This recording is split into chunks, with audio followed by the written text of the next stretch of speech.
My name is Tracy Beasley, and I'm here from Buchanan, Tennessee.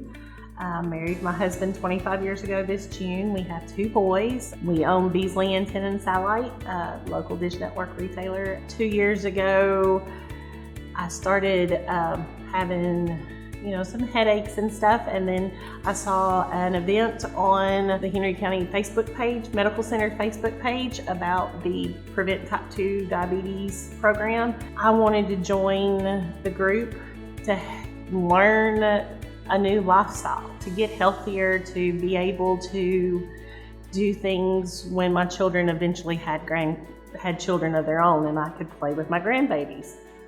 So I went to the class, informational class.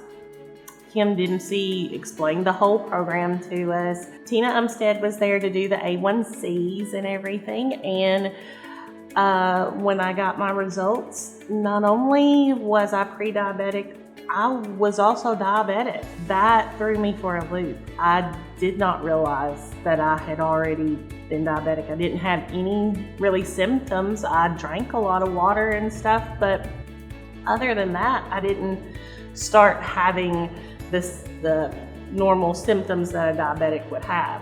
From the beginning of the program to today, I've lost almost 40 pounds.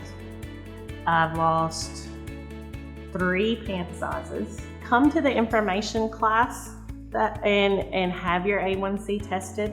Join this class. You learn how to make good decisions on food and how to cook healthier. I'm just excited to get my health back and couldn't have done it without Kim. She's a hero to me. I'm thankful that Henry County Medical Center put on this program, and I'm thankful for her.